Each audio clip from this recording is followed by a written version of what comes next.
CM योगी UP में mafia का असर समाप्त, कानून को बनाया इन्वेस्टर फ्रेंडली। मुख्यमंत्री योगी आदित्यनाथ ने एक सार्वजनिक सभा में कहा कि यूपी में माफिया की पकड़ को खत्म कर दिया गया है। उन्होंने कहा कि उनकी सरकार की जोरदार नीतियों, अवैध संपत्ति ध्वस्त करने, परिसंपत्तियां जब्त करने और अपराधियों पर तीव्र कार्रवाई के माध्यम से कानून व्यवस्था को मजबूत किया गया है। योगी ने जोर देकर कहा कि राज्य पहले भय प्रधान था, लेकिन अब विकास और सुरक्षा की भूमि बन चुका है, जिससे निवेशकों का विश्वास बढ़ा है। उन्होंने यह स्पष्ट किया कि कोई भी व्यक्ति चाहे कितना भी शक्तिशाली हो, कानून से ऊपर नहीं है। इस बदलाव से आम जनमानस को सुरक्षा महसूस हो रही है और राज्य में विकास गतिविधियां तेजी से आगे बढ़ रही हैं। कानून प्रवर्तन सुधारों को जारी रखने का लक्ष्य है, जिससे यूपी को अपराध मुक्त और निवेश अनुकूल प्रदेश बनाया जा सके।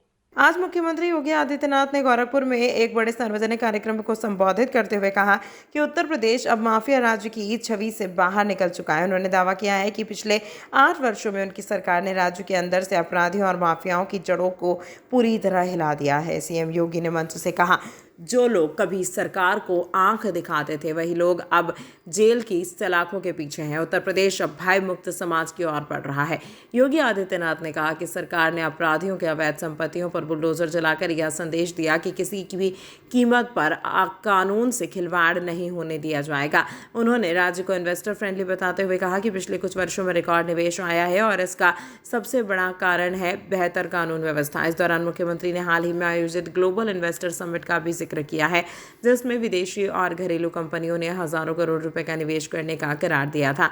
हालांकि विपक्षी पार्टियों ने योगी के दावों को पूरी तरह खारिज किया। समाजवादी पार्टी और कांग्रेस ने आरोप लगाया कि सरकार का बुलडोजर अभियान चयनित लोगों पर ही चलता है और कई बार निर्दोष लोगों को भी निशाना बनाया जाता है। लेकिन यह भी सच है कि हाल ही में वर्षों में यूपी में बड़ी आपराधिक घटनाओं की संख्या में गिरावट दर्ज की गई है। कई इलाकों में जहां पहले लोग रात को निकलने से डरते थे, वहां अब हालात बदलने लगे हैं। हालांकि विपक्षी पार्टियों ने योगी के दावों को पूरी तरह खारिज किया। समाजवादी पार्टी और कांग्रेस ने आरोप लगाया कि सरकार का बुलडोजर अभियान चयनित लोगों पर ही चलता है और कई बार निर्दोष लोगों को भी निशाना बनाया जाता है। वहीं बहुजन समाज पार्टी ने कहा कि अपराध का आंकड़ा घटा नहीं है, बल्कि अपराध की परिभाषा बदल दी गई है।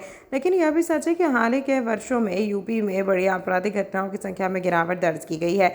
वहां अब हालात बदलने लगे हैं। उद्योग जगत के प्रतिनिधियों ने भी माना कि कानून व्यवस्था सुधरने से उनके निवेश को सुरक्षा मिली है। एक ऐसा राज्य जो पहले अपराध और जातीय राजनीति के कुख्यात था, अब कानून और विकास का केंद्र बन रहा है। आने वाले चुनाव में यह मुद्दा कितना असर डालता है, यह देखने वाली बात होगी।